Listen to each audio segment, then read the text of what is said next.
चलो बच्चों, तो आज हम लोग अकाउंट में चैप्टर नंबर 6 कंटिन्यू करते हैं, जिसका नाम है रिटायरमेंट और डेथ ऑफ अ पार्टनर। देखो, इस चैप्टर में हमने अभी तक जितने सम्स देखे ना, अब उसमें आगे फाइनल एक्सरसाइज का क्वेश्चन नंबर 12 देखे कि आपकी टेक्स्ट बुक आपके साथ में रखो, कि जिसमें क्वेश्चन नंबर 12 में ऐसा दिया हुआ है कि EMI are partner sharing profit and loss in a ratio of 5:3:2। Balance sheet of their firm on 31/3/17 was as under.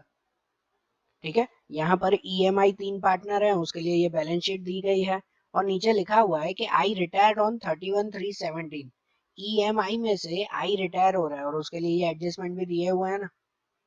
तो उसके रिलेटेड हम लोग जो है सम शुरू करें तो सबसे पहले ये देखें कि इनमें अकाउंट कौन कौन से बनाने हैं। क्या कैपिटल अकाउंट के साथ करंट अकाउंट भी बनाना है? तो नहीं, इसमें कोई करंट अकाउंट तैयार नहीं करना है, सिर्फ कैपिटल अकाउंट।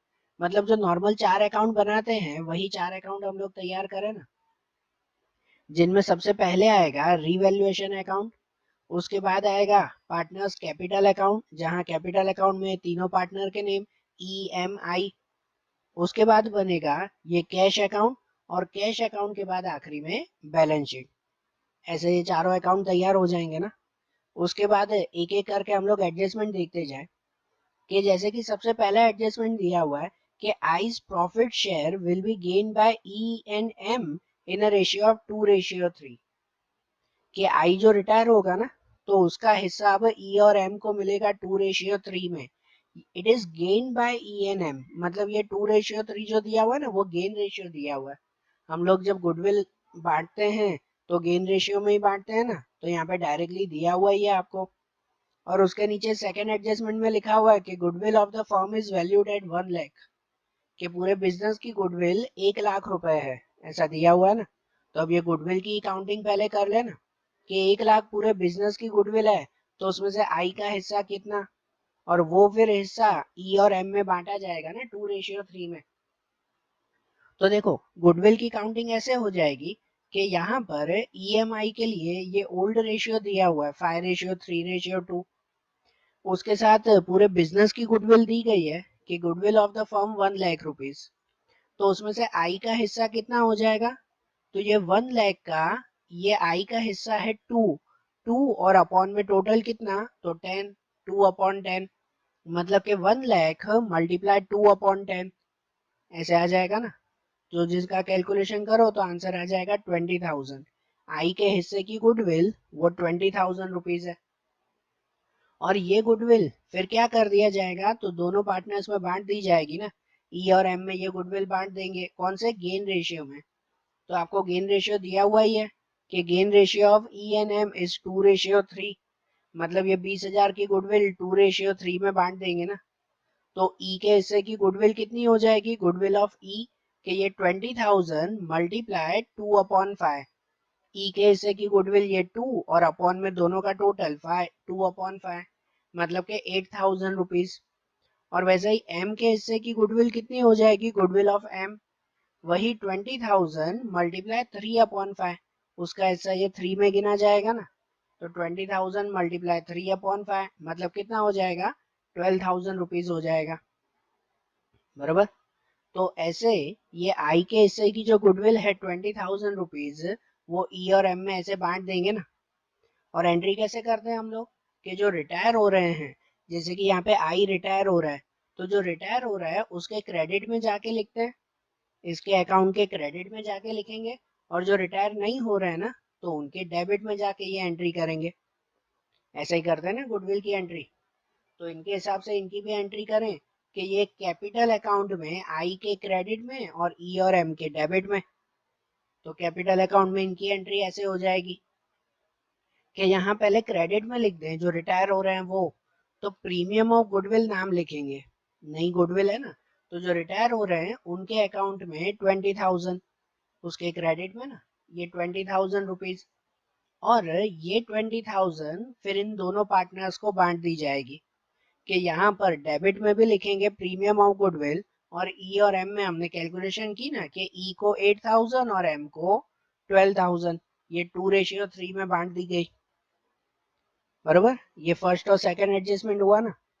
अब ऐसे ही थर्ड वाला एडजस्टमेंट, तो एडजस्टमेंट नंबर 3 में ऐसा दिया हुआ है कि bad debt reserve on debtors is to be increase by 10%, कि हमें बैड डेट रिजर्व 10% और बढ़ानी है। कि आपके बैलेंस शीट में ऊपर एसेट्स में देखो कि डेब्टर्स कितने दिए हुए हैं 40,000 रुपीज और उसमें बैड डेट रिजर्व 2,000 है।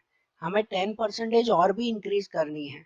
तो किसके 10% निकाल दें? डेब्टर्स के ही 10%। तो डेब्टर्स कितने हैं? तो डेब्टर्स दिए हुए हैं 40,000 रुपीज, तो उसके 10% मतलब के 4,000 हो गया। 40,000 के 10% कितना हो गया? 4,000। मतलब के बैड डेट रिजर्व अब हमें 4,000 और भी इंक्रीज करनी है। तो पहले ही 2,000 तो है, 4,000 और बढ़ानी है, मतलब अब टोटल बैड डेट रिजर्व 6,000 रुपए रखनी है हमें। ऐसे हो जाएगा ना, इंक्रीज करना है ना, और 10% मतलब कि 4,000 और भी इंक्रीज हो जाएंगे। तो देखो इनकी एंट्री कैसे करेंगे हम लोग कि ये डेब्टर कहाँ लिखे जाते हैं? बैलेंस शीट के एसेट में। तो बैलेंस शीट के एसेट में जाते हैं और वहां पे लिखें कि ये डेब्टर्स 40,000 रुपीज के हैं और उसमें से माइनस बैड डेट रिजर्व अब 6,000 हो जाएगी। 2,000 पहले ही थी और 10% मतलब कि 4,000 और भी बढ़ा दी, तो अब 6,000 हो गई ना, बराबर ना। और बाहर कितना हो जाएगा? तो ये 34,000। और ये बेड डेप रिजर्व की अगर आप लोग बात करो ना कि इसमें 2,000 पहले से ही थी हमारी, 2,000 बेड डेप रिजर्व थी और उसमें प्लस 4,000 रुपीज और भी है, ये इंक्रीज किया ना, तो टोटल जो है वो ये 6,000 रुपीज का बेड डेप रिजर्व हो गया। तो इनकी जब दूसरी एंट्री करते हैं, इनकी दूसरी एंट्री रीवैल्यूएशन के डेबिट में जाती है। ये नुकसान है ना हमारा, तो रीवैल्यूएशन के डेबिट में जाएगा। लेकिन उसमें कितनी अमाउंट जाएगी? तो उसमें अमाउंट जाएगी सिर्फ ये 4,000 की, क्योंकि 2,000 तो पहले से ही है। अभी हमारा नुकसान कितना हुआ ज्यादा, तो 4,000 रुपए का और नुकसान हुआ ना। तो रीवैल्यूएशन के डेबिट में सिर्फ ये इसकी एंट्री आएगी 4,000 रुपीज। ये बेड डेप रिजर्व का नुकसान हुआ हमें। तो यहाँ तो ये एंट्री हो गई डेब्टर्स की। इनकी दूसरी एंट्री ये बेड डेप रिजर्व वो रीवैल्यूएशन के डेबिट में जाके लिखेंगे सिर्फ 4,000 रुपीज। तो देखो रीवैल्यूएशन के डेबिट में जाए और वहां पे लिख दें कि ये बेड डेप रिजर्व, कितना बेड डेप रिजर्व? तो 4,000 रुपीज का, बराबर। ये हुआ थर्ड वाला एडजस्टमेंट। उसके बाद फोर्थ वाला एडजस्टमेंट दिया हुआ है जिसमें लिखा हुआ है कि बिल्डिंग इज वैल्यूड एट 110%, कि बिल्डिंग की वैल्यू 110 हो गई। 110 का मतलब कि भाई 10% इंक्रीज हो गई। ऊपर बैलेंस शीट में बिल्डिंग दी गई है ना 1,20,000 की, तो उसमें 10% और इंक्रीज हुआ, मतलब कि 12,000 रुपए और भी बढ़ गए उसके। तो ये बिल्डिंग भी कहाँ लिखते हैं? बैलेंस शीट के एसेट में ही ना।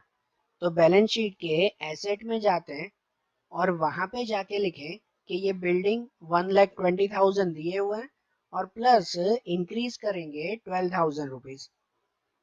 ठीक है, 12,000 रुपए जो है वो इंक्रीज करेंगे तो कितना हो जाएगा? 1,32,000 हो जाएगा।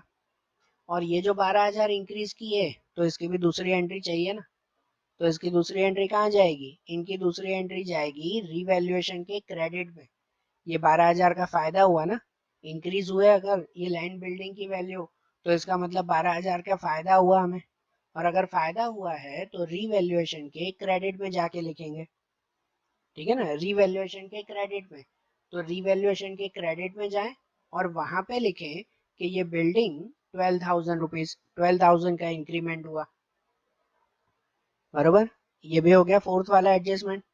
उसके बाद 5 वाला एडजस्टमेंट कि value of machinery to be reduced by 10%। Machinery की वैल्यू 10% कम हो जाएगी। कि ऊपर बैलेंस शीट में मशीनरी दी गई है ना 80,000 रुपीज, उसकी वैल्यू 10% कम हो जाएगी, मतलब कि 8,000 कम। तो ये मशीनरी भी कहाँ लिखते हैं? बैलेंस शीट में ही ना। तो इसकी एंट्री भी सबसे पहले बैलेंस शीट में करें कि बैलेंस शीट के एसेट में जाके लिखें कि ये मशीनरी 80,000 रुपीज और उसमें से माइनस डिक्रीज करेंगे ये 8,000 रुपीज, 8,000 रुपए कम करेंगे तो बाहर कितने रह जाएगी अब मशीनरी? 72,000 रुपीज। और ये जो 8,000 हमने कम की है, इसकी दूसरी एंट्री कहाँ? तो इनकी एंट्री रीवैल्यूएशन के डेबिट में जाएगी।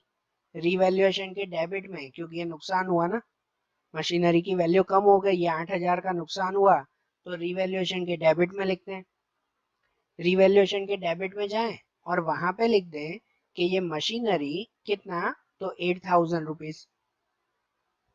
ठीक है, ये भी हो गई एंट्री। उसके बाद 6 वाला एडजस्टमेंट, उसमें दिया हुआ है कि annual insurance premium of 24,000 is paid for the year ended on 36/17। कि एनुअल इंश्योरेंस प्रीमियम है 24,000 का, पूरे साल का इंश्योरेंस प्रीमियम 24,000 का है, लेकिन वो ईयर एंड, वो साल खत्म होता है 36 को।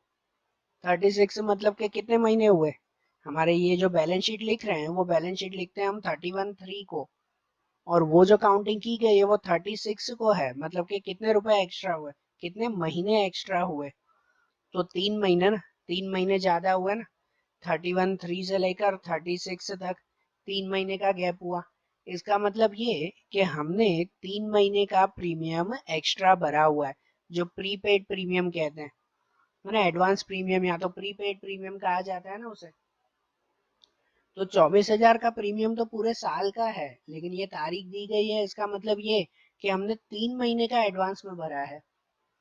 तो पहले तो 3 महीने का ढूंढ लेते हैं कि अगर पूरे साल के 24,000 रुपए है तो 3 महीने का कितना हुआ। तो उसको ऐसे ढूंढते हैं ना, रफ में ऐसे बता रहा हूँ कि जो 24,000 का प्रीमियम है उसको फिर मल्टीप्लाई 3/12 करेंगे। 3 मंथ का है ना, तो मल्टीप्लाई 3 और डिवाइड बाय 12। तो उसको 3/12 करो तो कितना हो जाएगा, 6,000 रुपीज हो जाएगा। कितना, 6,000 रुपीज। इसका मतलब ये कि हमने 6,000 रुपए का इंश्योरेंस प्रीमियम वो एडवांस में पे किया है। और एडवांस में प्रीपेड इंश्योरेंस प्रीमियम हो तो उसे कहाँ लिखते हैं, उसे बैलेंस शीट के एसेट में लिखते हैं। कोई भी एडवांस में हमने अगर खर्चा दे दिया हो तो वो हमारी एसेट कहलाती है। तो एक तो बैलेंस शीट के एसेट में जाएगा और दूसरा यही लिखा जाएगा रीवैल्यूएशन के क्रेडिट में। ये फायदा हुआ ना, एडवांस में पे कर दिया तो ये हमारा फायदा हुआ, बरोबर। तो एक रीवैल्यूएशन के क्रेडिट में और एक बैलेंस शीट के एसेट में।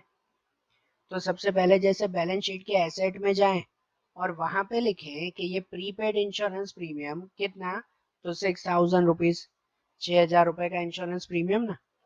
और इनकी दूसरी एंट्री, तो रीवैल्यूएशन के क्रेडिट में, रीवैल्यूएशन के क्रेडिट में जाएं और वहां पे लिख दें कि ये प्रीपेड इंश्योरेंस प्रीमियम 6,000 रुपीज। 6,000 का ये भी इंश्योरेंस प्रीमियम हुआ ना, प्रीपेड दिया है मतलब हमारा फायदा हुआ ये 6,000 का। ओके, ये भी एडजस्टमेंट हुआ। उसके बाद अब 7th वाला एडजस्टमेंट है कि जिसमें दिया हुआ है E&M will maintain total capital of the firm 1 lakh in their new profit and loss sharing ratio after retirement of I.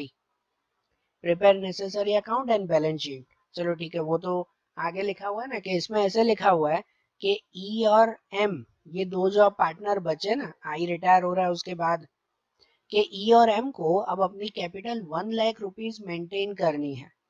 हमने आगे का भी सम देखा था कि भाई सम के एंड में जब आपको पहले ही कैपिटल दे दी गई है, तो यहाँ पर भी पहले ही बताया हुआ है कि दोनों को मिलाकर 1 लाख रुपए मेंटेन रखने हैं। और वो दोनों किस हिसाब से मेंटेन रखेंगे, तो अपने न्यू रेशियो के हिसाब से। उनका जैसा न्यू रेशियो होगा तो उनके हिसाब से ये मेंटेन रखेंगे।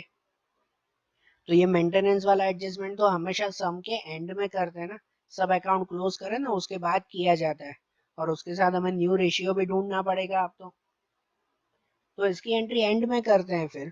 ठीक है, पहले बाकी सब की एंट्री कर दें कि बैलेंस शीट में जो जो चीजें दी गई है वो सब लिखते जाए ना। कि सबसे पहले दिया हुआ है कैपिटल अकाउंट, बैलेंस शीट की लायबिलिटी में लिखा है ना कैपिटल अकाउंट EMI तीनों का। तो कैपिटल अकाउंट कहाँ लिखते हैं, कैपिटल अकाउंट के क्रेडिट में लिखते हैं, बाय बैलेंस करके लिखा जाता है ना।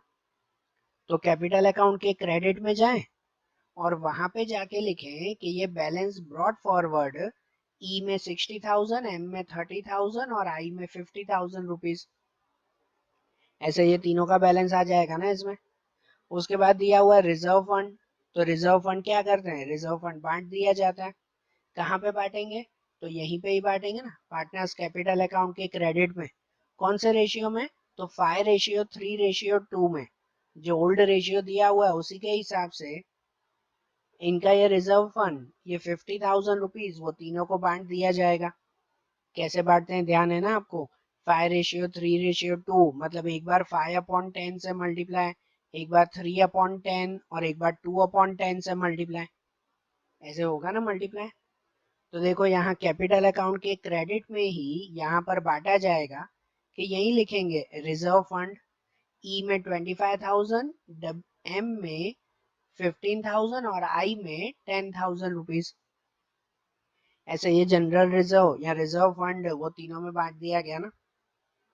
इनके बाद वर्कमैन प्रॉफिट शेयरिंग फंड, तो ये प्रॉफिट शेयरिंग फंड नहीं बांटते क्योंकि ये तो प्रॉफिट में दिया हुआ हिस्सा है, और प्रॉफिट में हिस्सा तो वो तो वर्कर को कंपलसरी देना पड़ता है, इसे बांटते नहीं है। तो उसे कहाँ लिखते हैं, तो उसे लायबिलिटी में ही लिखेंगे कि बैलेंस शीट की लायबिलिटी में जाएं और वहां पे लिखें कि वर्कमैन प्रॉफिट शेयरिंग फंड कितना, तो 30,000 रुपीज। ये आ जाएगा ना, मैंने शॉर्ट में लिखा WPSF, मतलब कि workman profit sharing fund. Okay, ये भी हो गया। और उसके बाद बैलेंस शीट में दिया हुआ है क्रेडिटर्स 70,000 के क्रेडिटर, तो वो क्रेडिटर भी कहाँ लिखेंगे, यहीं पे लिखा जाएगा ना, कि इसके नीचे यहीं पे ही लिखेंगे क्रेडिटर्स। तो बैलेंस शीट के लायबिलिटी में ही लिखें यहाँ पर वर्कमैन प्रॉफिट शेयरिंग फंड के नीचे कि ये क्रेडिटर 70,000 रुपीज, बरोबर, 70,000 का ये क्रेडिटर आया। उसके बाद एसेट वाली चीजें देखें कि उसमें सबसे पहले बिल्डिंग, तो बिल्डिंग की एंट्री तो कर दी ना हमने। उसके बाद मशीनरी, तो मशीनरी की एंट्री भी हो गई। फिर स्टॉक, तो स्टॉक की एंट्री बाकी है, तो स्टॉक लिख देंगे ना यहाँ पर, स्टॉक की एंट्री बाकी है तो उसकी एंट्री यहाँ पे कर देंगे बैलेंस शीट के एसेट में। तो यहाँ एसेट साइड पे लिख दें कि ये स्टॉक, कितना स्टॉक है, तो 30,000 रुपीज का, ये स्टॉक की एंट्री भी हो गई। उसके बाद डेप्टर्स, डेप्टर्स भी लिख दिए।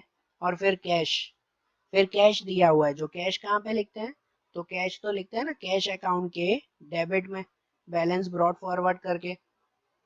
तो कैश अकाउंट के डेबिट में जाएं और वहां पे लिख दें कि ये बैलेंस ब्रॉड फॉरवर्ड कितना, तो 22,000 रुपीज।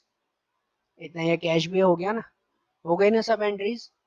अब क्या करें, तो अब क्लोजिंग करें, और क्लोजिंग करते वक्त फिर आखिरी में वो लास्ट वाला एडजस्टमेंट गिनेंगे ना। तो सबसे पहले अगर क्लोजिंग करें तो वो क्लोजिंग होगी रिवैल्यूएशन अकाउंट की, उसकी क्लोजिंग होगी ना सबसे पहले।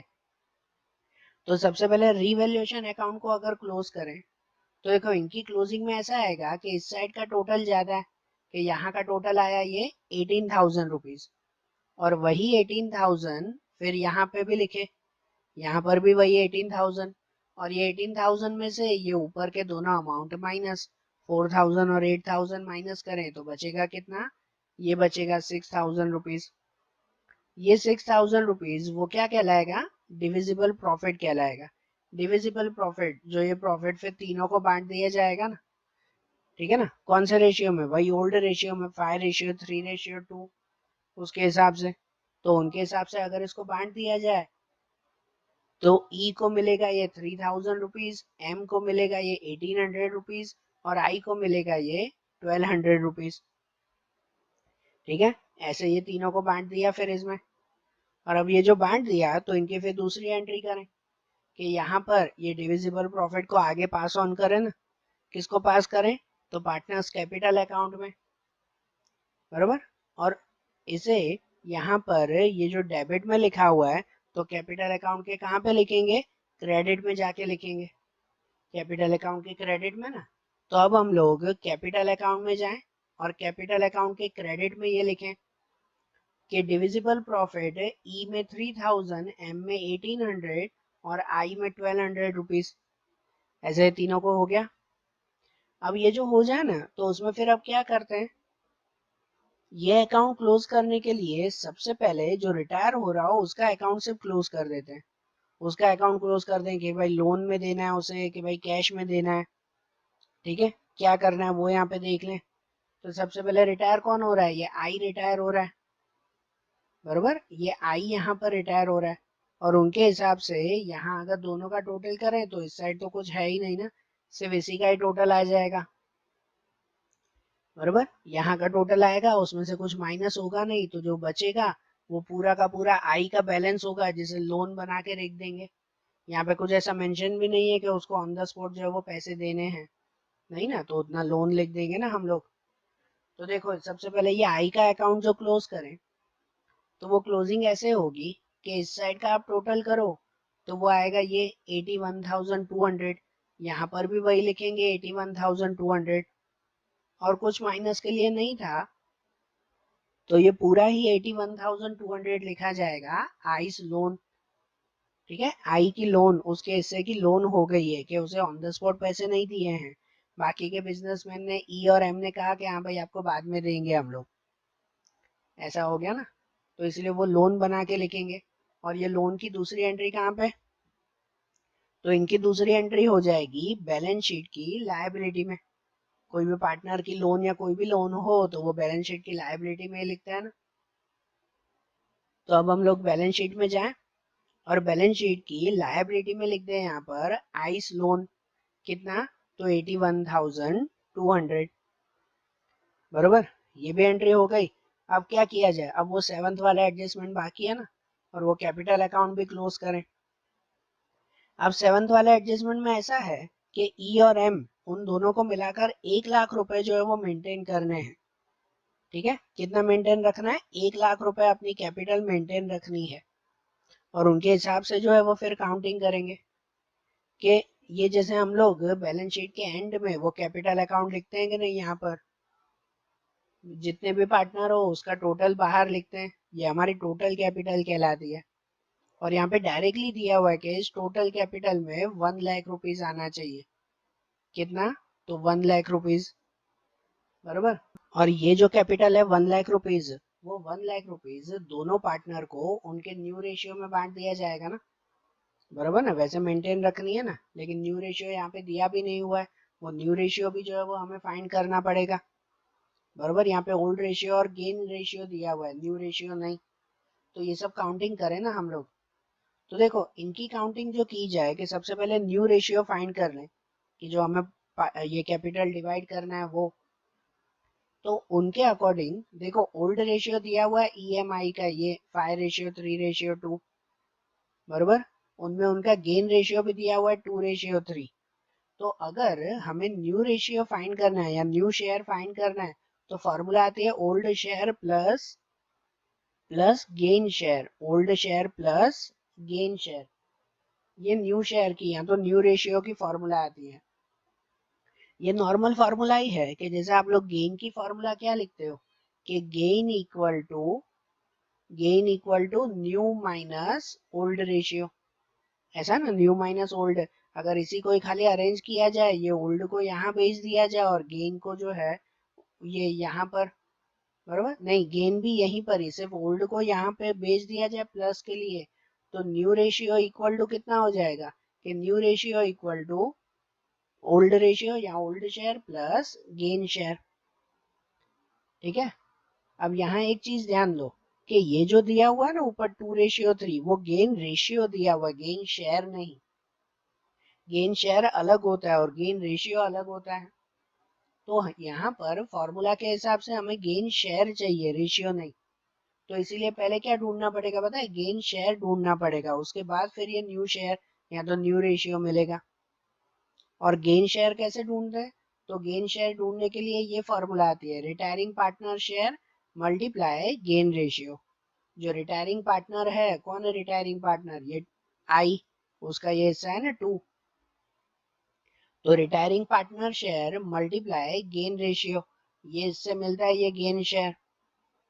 तो अब अगर gain share of E find करें, ये ई के लिए अगर हम लोग फाइंड करें तो उसमें क्या हो जाएगा कि रिटायरिंग पार्टनर शेयर, तो रिटायर कौन हो रहा है, ये आई, उसका हिस्सा ये 2, 2 और अपॉन में कितना, तो 10, 2/10 मल्टीप्लाई गेन रेशियो। तो गेन रेशियो कितना हो जाएगा, ये 2:3 में ये 2 हो जाएगा ना, कि ये 2 और अपॉन में 5, 2/5। अगर हम लोग इनका सीधा मल्टीप्लाई करें तो ऊपर 2 2 जा 4, नीचे 10 5 जा 50। ऐसे ही gain share of M, M में अगर फाइंड करें तो फॉर्मूला भी उससे में भी वही ना, कि रिटायरिंग पार्टनर शेयर, कि रिटायरिंग पार्टनर का हिस्सा कितना है, यही 2, तो 2/10 मल्टीप्लाई गेन रेशियो। तो गेन रेशियो कितना दिया हुआ है, इसका 3 दिया हुआ है, मतलब कि यहाँ पर 3/5 मल्टीप्लाई करो तो 2 3 जा 6, नीचे 10 5 जा 50। ये 6/50, ये दोनों के मिले आपको गेन शेयर, और ये गेन शेयर मिल गए ना। अब ये फॉर्मूला से हम लोग ये न्यू शेयर या तो न्यू रेशियो फाइंड करेंगे। तो देखो इनके हिसाब से ये न्यू शेयर ऑफ ई अगर फाइंड करें कि ई का नया हिस्सा कितना होगा, फॉर्मूला आती है old share plus gain share. तो ओल्ड शेयर कितना, ई का ओल्ड शेयर ये है ना 5/10, तो 5/10 प्लस उसका गेन शेयर, तो ये ई का गेन शेयर कितना आया, ये 4/50, क्रॉस में मल्टीप्लाई करें ना, तो ये 5×5 = 25 मतलब कि 250, और ये 10×4 = 40, और अपॉन में दोनों का मल्टीप्लाई, 10 × 50 तो 500। ठीक है, ऊपर दोनों का जो प्लस करो तो 250 + 40 कितना हो जाएगा, 290, 290 अपॉन में 500, ये ई का नया हिस्सा हुआ ना, ये न्यू शेयर। और न्यू शेयर ऑफ एम अगर फाइंड करें तो उसके लिए भी पहले जो है वो ओल्ड प्लस गेन, तो उसका ओल्ड शेयर कितना है, एम का ओल्ड शेयर ये 3 और अपॉन में टोटल 10, 3/10 प्लस ये गेन शेयर कि उसका गेन शेयर कितना है, ये 6/50, तो प्लस 6/50 बराबर। अब इनमें भी ये क्रॉस मल्टीप्लाई जो कर दिया जाए कि ये 5×3 = 15 मतलब कि 150, यहाँ पर इन दोनों का मल्टीप्लाई 10×6 = 60, और अपॉन में दोनों का मल्टीप्लाई 10×5 = 500 मतलब 50 = 500, तो ऊपर 150 + 60 कितना हो जाएगा, 210, 210/500। तो यहाँ पे नीचे दोनों के डिनोमिनेटर सेम आ गए ना, ये 500 500, तो ये ऊपर वाला वो हमारा रेशियो कहलाता है, मतलब कि न्यू रेशियो वो कितना हो गया, 290/210, जिसको अगर हम लोग कट करें ना तो 0 0 सिर्फ कट होगा, मिल जाएगा 29/21। ऐसे ये न्यू रेशियो मिल गया ना, कि जो बाकी के दो पार्टनर है ई और एम, तो उनका न्यू रेशियो अब ये कहलाएगा। ठीक है, तो देखो अब अगर न्यू रेशियो के हिसाब से हम लोग काउंटिंग देखें ना, तो कैपिटल अकाउंट में जो 1 लाख रुपीज उन्हें मेंटेन रखने थे ना, आपके आखिरी वाले एडजस्टमेंट में दिया हुआ ही है कि दोनों पार्टनर को कितना मेंटेन रखना है, 1 लाख रुपीज मेंटेन रखने हैं। तो उन्हें जो 1 लाख रुपीज मेंटेन रखने हैं वो 29/21 में मेंटेन होंगे। मतलब काउंटिंग ऐसे करते हैं ना हम लोग कि जैसे 1 लाख रुपीज दिए हुए हो, तो 1 लाख को 29 और 25 में डिवाइड अगर करना हो तो उसमें पहले 29 और 29/40 कर देंगे। ठीक है, 29/40 नहीं 50 आ जाएगा, 29/50, और दूसरी बार वही 1 लाख को हम लोग मल्टीप्लाई करेंगे 21 के, 21/50 हो जाएगा। 29/21 है तो अपॉन में दोनों का प्लस ना, दोनों का प्लस कितना हो जाएगा, ये 50, मतलब कि ये 1 लाख को 29/50 से मल्टीप्लाई करो तो मिलेगा ये 58,000, और वही 1 लाख को 21/50 से मल्टीप्लाई करो तो वो मिल जाएगा ये 42,000 बराबर। तो इन दोनों की कैपिटल ये मेंटेन रखनी है ना, और वो कैपिटल मेंटेन करने के बाद उसके अकॉर्डिंग वो कुछ पैसे लेके आएंगे और कुछ पैसे जो है वो घर लेकर जाएंगे। ऐसे होगा, तो अब चेक करेंगे ना, एक एक करके चेक करेंगे कि पहले ई में कि वो कितने रुपए लेके आ रहा है या लेके जा रहा है, फिर एम में चेक करेंगे बरोबर ना, आई का तो हमने रिटायर कर दिया ना। और उनसे पहले कि ये जो दोनों का कैपिटल है वो कैपिटल हम लोग कहाँ पे लिखते हैं, बैलेंस शीट में ना। बैलेंस शीट की लायबिलिटी में ये कैपिटल बनाकर लिखते हैं कि नहीं हम लोग, तो सबसे पहले ये कैपिटल जो है वो वहां पर लिख दिया जाए, मतलब कि बैलेंस शीट की लायबिलिटी में जाए और वहां पे ऊपर लिख दें ये कैपिटल अकाउंट, ई में 58,000 और एम में 42,000, टोटल 1 लाख रुपीज जो उन्हें मेंटेन रखने हैं। अब उन दोनों का अकाउंट वहां पे क्लोज करेंगे, ई और एम का अकाउंट वहां क्लोज करें। तो देखो अब जो इनकी क्लोजिंग करें तो पहले ई में चेक करें किस साइड का टोटल ज्यादा है, यहाँ पे कि यहाँ पे, तो यहाँ का टोटल जो है वो ज्यादा आ रहा है उसमें, यहाँ का टोटल अगर ज्यादा आ रहा है ना भाई 88,000, तो वही 88,000 वो यहाँ पर भी लिख देंगे, और ये 88,000 में से ये दोनों माइनस करेंगे, ये 8,000 भी और ये 58,000 भी। बरोबर। ये दोनों अमाउंट जो है वो माइनस होगी, ये जो बैलेंस रखना है वो भी, और ये ऊपर जो गुडविल का दिया हुआ है वो भी। तो टोटल कितना बचेगा, ये 23,000 कैश बचेगा। इसका मतलब ये हुआ कि ये ई के पास है ना एक्स्ट्रा 23,000 का कैश पड़ा था, वो कैश वो घर पे लेके जाएगा। बरोबर ना, ये क्रेडिट का टोटल ज्यादा आया ना, इसका मतलब एक्स्ट्रा रुपए उसके पास पड़े थे ऑलरेडी, वो कुछ लेके नहीं आएगा। ठीक है। लेकिन अगर जो है वो ये एम में देखें, एम का अगर टोटल देखें तो उसमें इस साइड का टोटल ज्यादा आ रहा है, यहाँ पे 12 और 42, तो 12 और 42 ये 54,000, और वही 54,000 यहाँ पर भी, उसमें से ये सब चीजें माइनस करेंगे। तो ये सब अगर माइनस करें तो यहाँ पे बचेगा ये 72,000 रुपीज।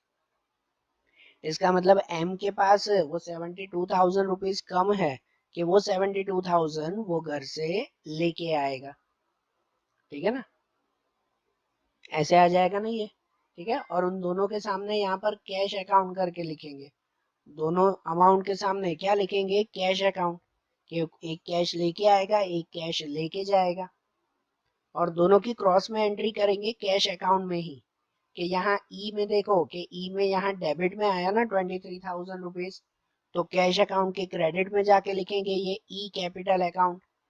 और यहाँ एम में यहाँ पर क्रेडिट में आया 7,200, तो हम लोग कैपिटल अकाउंट के सॉरी कैश अकाउंट के कहाँ पे डेबिट में जाके लिखेंगे। ऐसे क्रॉस एंट्री होगी ना। तो देखो इनकी क्रॉस एंट्री अब यहाँ कैश अकाउंट में, कि यहाँ डेबिट में लिख दिया एम कैपिटल अकाउंट 7,200 के उन्हें लेकर आने थे इतने रुपए, और क्रेडिट में लिख दिया ई कैपिटल अकाउंट 22,000 रुपीज के इतने रुपए उनके पास एक्स्ट्रा हैं, वो भले घर पे ले जा सकते हैं। ओके, ये हो गई कैश में भी एंट्री। अब क्या करें, तो अब ये कैश अकाउंट क्लोज कर देना सिर्फ। तो कैश अकाउंट को अगर क्लोज कर देना तो उनकी क्लोजिंग ऐसे हो जाएगी कि उसमें इस साइड का टोटल ये आ जाएगा 29,200, उतना ही टोटल यहाँ पर भी 29,200, और उसमें से ये ऊपर 22,000 माइनस करेंगे तो बचेगा कितना, 7,200 बचेगा। इसे लिखते हैं बैलेंस कैरी फॉरवर्ड।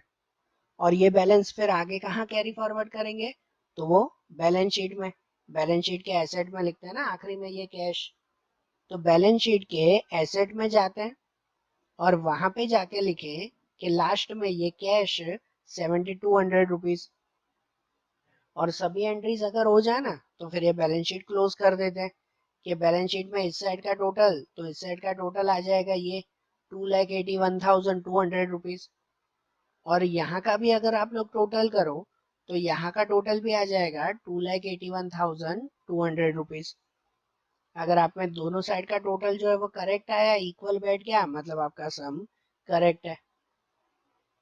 बरोबर, आ रही है ना बात समझ में। तो देखो आज जैसे हमने ये क्वेश्चन देखा ना अकाउंट का, क्वेश्चन नंबर 12, अब ऐसे ही इनके दूसरे क्वेश्चंस हम लोग अगले वीडियोस में देखेंगे। Okay, thank you.